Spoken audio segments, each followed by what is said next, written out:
The year is 1815. The United States, a young nation, faces the British Empire in the War of 1812. On the surface, it appears to be a clash of armies, but at its heart, it's a struggle for identity. In the heart of this conflict lies a pivotal moment, the Battle of New Orleans. It is a story of courage, resilience, and the unwavering spirit of a people determined to forge their own destiny. Join us as we journey back in time to explore the events that led to this historic confrontation. We will delve into the key figures who shaped its course, and the enduring legacy it left on the American psyche. This is the story of the Battle of New Orleans.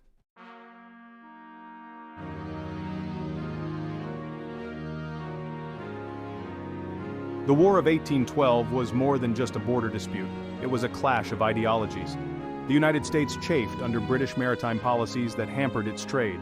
The impressment of American sailors into the Royal Navy further fueled resentment. Westward expansion brought American settlers into conflict with Native American tribes. The British supported these tribes, escalating tensions with the United States. Against this backdrop, the Battle of New Orleans emerged as a pivotal turning point.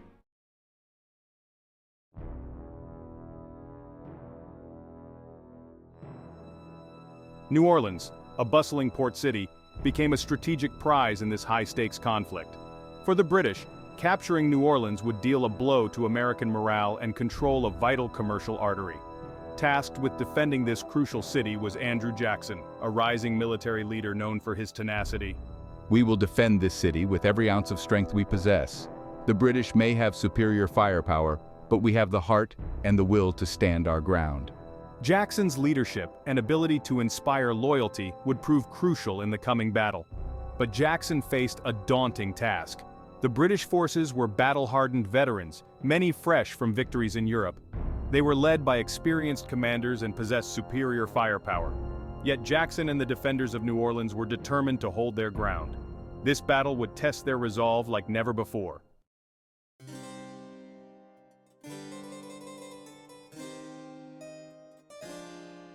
The early 19th century was a time of great upheaval and transformation.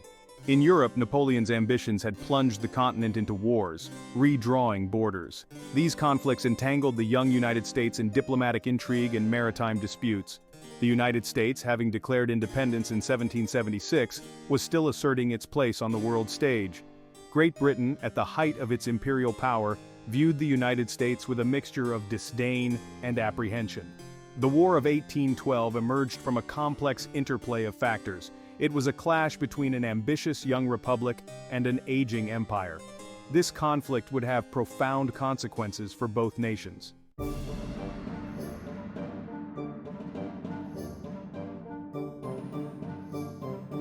The seeds of conflict, trade, impressment, and expansion. At the heart of the tensions between Great Britain and the United States lay a series of grievances. Chief among these was the issue of maritime rights and trade. Great Britain sought to restrict American trade with France. The British Navy intercepted American merchant ships, seizing cargo. Adding insult to injury was the British practice of impressment. The British claimed the right to impress British subjects, but often seized American citizens. This practice inflamed public opinion in the United States. Meanwhile, on the western frontier, another source of conflict was brewing. American settlers pushed westward, encroaching on territories claimed by Native American tribes.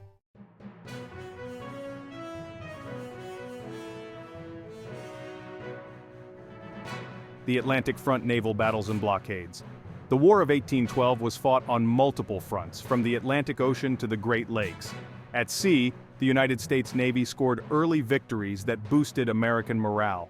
American frigates proved more than a match for their British counterparts in one-on-one engagements. These victories, however, were short-lived. The British imposed a blockade on the American coast, strangling trade. American warships found themselves bottled up in port. The British blockade effectively neutralized the American Navy.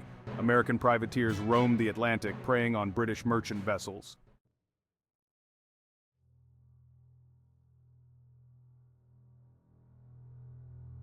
The Western Theater native alliances and frontier skirmishes. The War of 1812 became entangled with existing tensions between American settlers and Native American tribes. Tecumseh, a Shawnee chief, emerged as a key figure in this theater of war.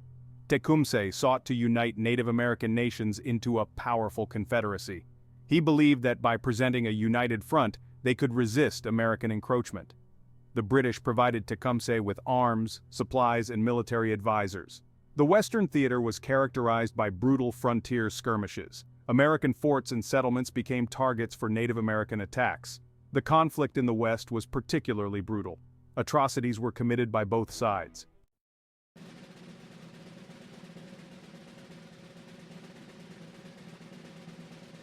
As the British threat to New Orleans loomed, all eyes turned to Andrew Jackson.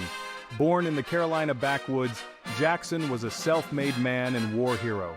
Known for his fiery temper and determination, Jackson had already made a name for himself. My victory at the Battle of Horseshoe Bend earned me national recognition. Now I face my greatest challenge yet, defending a strategically vital city. Despite the odds, Jackson exuded confidence that inspired those around him.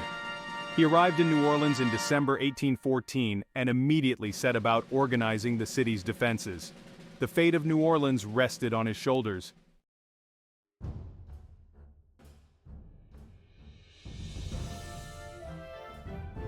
Jackson's forces were a diverse and unconventional lot. He had under his command regular army soldiers, many untested in battle. Alongside them stood militiamen from Kentucky, Tennessee, and Louisiana. Adding to this mix were free black volunteers, eager to prove their loyalty. These men, many of whom had escaped slavery, were highly motivated. Jackson welcomed them into the ranks, declaring that our country has a right to demand their services. Perhaps the most unlikely contingent was a group of pirates led by Jean Lafitte. Lafitte, initially approached by the British, saw more to gain by siding with the Americans. He offered his services and those of his men to Jackson.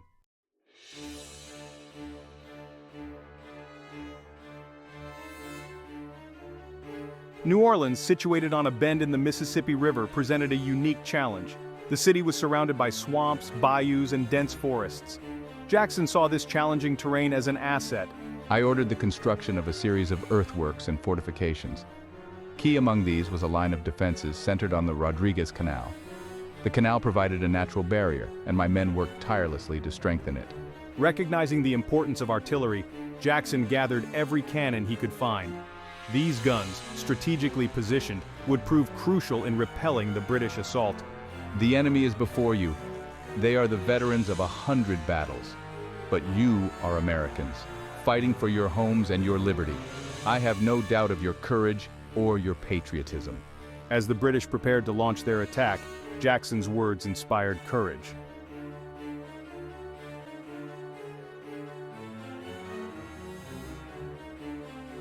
The morning of January 8, 1815, dawned cold and shrouded in fog. The British, under General Edward Pakenham, saw an opportunity in the mist. They believed they could use the fog to mask their movements. Pakenham devised a two-pronged attack. One force, under Colonel William Thornton, would cross the Mississippi River. This maneuver would draw American forces away from their main defenses. As the first rays of sunlight pierced the fog, Thornton's men began rowing across the Mississippi. The current was swift, and the fog was disorienting. Meanwhile, on the east bank, Pakenham prepared his main force. His men, confident of victory, advanced. They had faced down Napoleon's Grande Armée. Surely they believed these American farmers would be no match.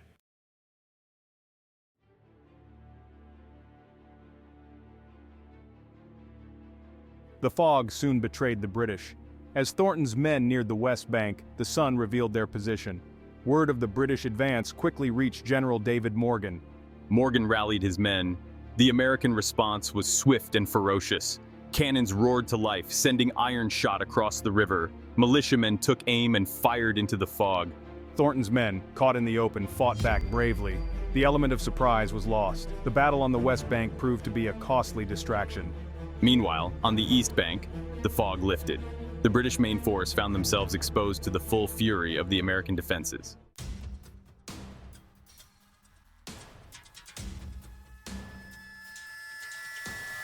General Pakenham realized the magnitude of the British miscalculation. His troops, marching in tight formations, were perfect targets for American artillery. Cannons unleashed a storm of metal that ripped through the British ranks. The American defenses proved far more formidable than anticipated. The Rodriguez Canal presented a significant obstacle. The American soldiers poured a deadly fire into the advancing British ranks. The British attack quickly descended into chaos. Officers struggled to maintain order as their ranks were decimated. Scaling ladders were too short, and fascines were left behind. The British soldiers found their formations broken. It was a scene of utter devastation.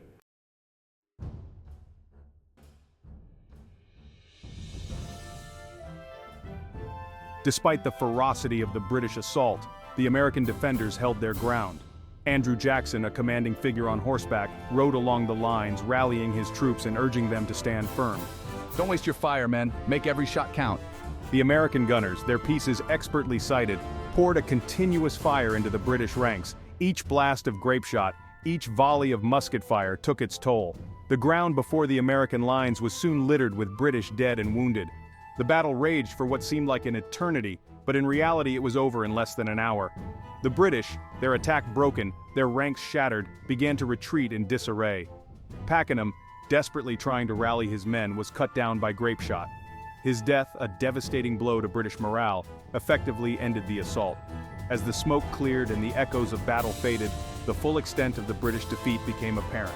Over 2,000 British soldiers lay dead or wounded on the field, a testament to the ferocity of the American defense.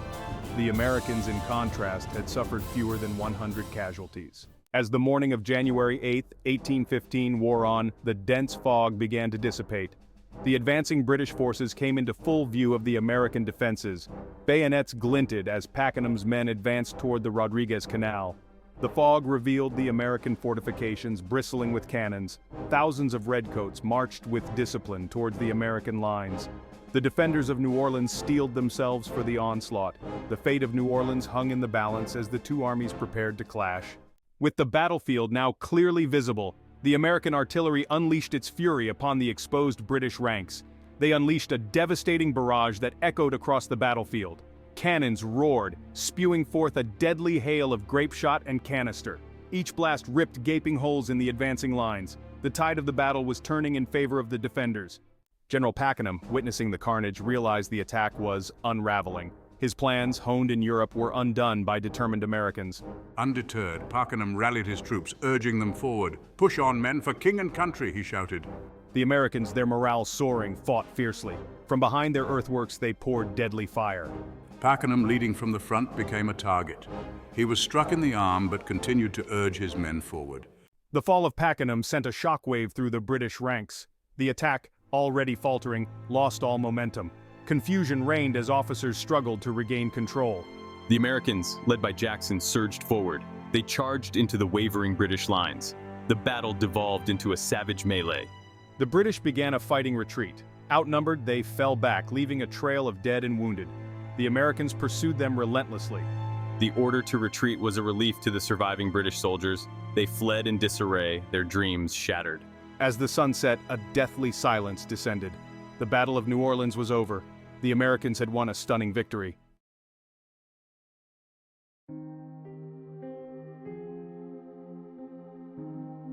As the smoke cleared and the echoes of musket fire faded into the eerie stillness of the Louisiana swamp, the true cost of victory became horrifyingly apparent.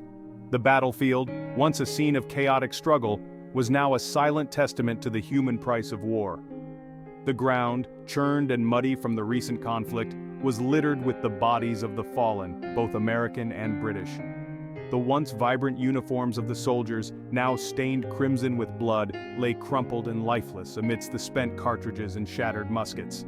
The air, heavy with the stench of gunpowder and death, carried the groans of the wounded.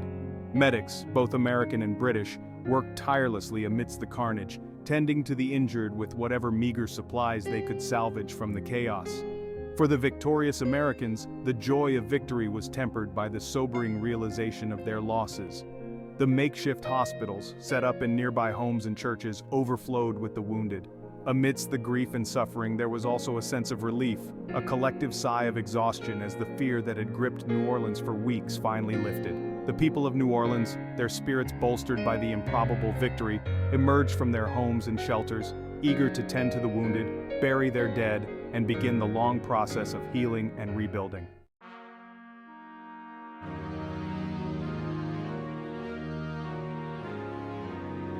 The Battle of New Orleans, fought with great loss, was entirely unnecessary.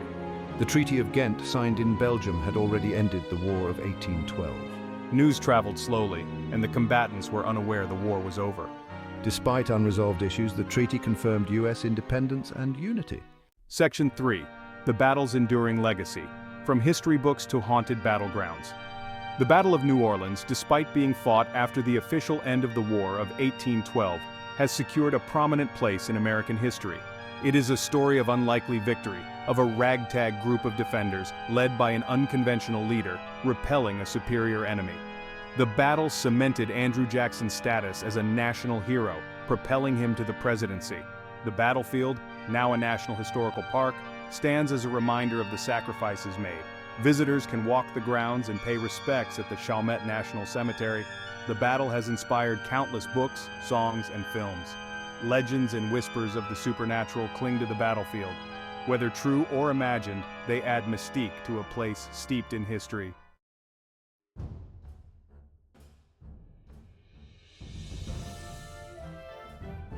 Section 1. The Real Triumph. The Battle of New Orleans, though technically a postscript to a war already ended, stands as a powerful symbol of American resilience. It was a conflict fought not for territorial gain or political dominance, but for something far more profound: the survival of an ideal, the preservation of a dream. The young United States, still finding its footing on the world stage, had stared down the might of the British Empire and emerged triumphant. The victory at New Orleans resonated far beyond the swamps and bayous of Louisiana.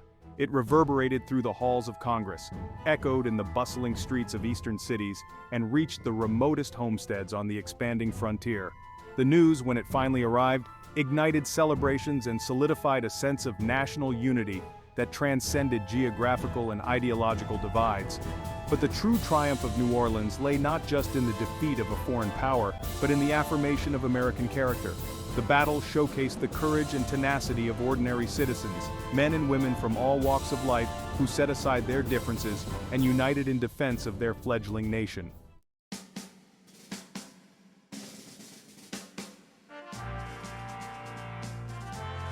Section 2. A Nation Forged Anew. The War of 1812, often overshadowed by the Napoleonic conflicts in Europe, proved to be a crucible for the young American Republic. It tested the nation's resolve, exposed its vulnerabilities, and ultimately forged a stronger sense of national identity. The United States emerged from the conflict battle-scarred but unbowed, its independence secured, its spirit unbroken. The war also had a profound impact on the nation's political landscape. The Federalist Party, which had opposed the war from the outset, was discredited and faded into oblivion. The Democratic Republicans, led by the likes of Thomas Jefferson and James Madison, emerged as the dominant political force, their vision of a decentralized government and an agrarian society resonating with the American people. The war also paved the way for westward expansion. With the British threat to its northern border effectively neutralized, the United States was free to turn its attention to the vast territories west of the Mississippi River. This expansion, though fraught with its own challenges and controversies, would ultimately fulfill the nation's destiny as a continental power. Section 3. The Unfinished Battle. The Battle of New Orleans did not mark the end of conflict or perpetual peace. Issues like impressment and trade restrictions continued to simmer. The struggle for true independence and global respect was far from over. The legacy of New Orleans transcended the era's grievances. It reminded that freedom must be constantly defended. It underscored unity and resolve in the face of adversity. The Battle of New Orleans was a beacon of hope and indomitable spirit.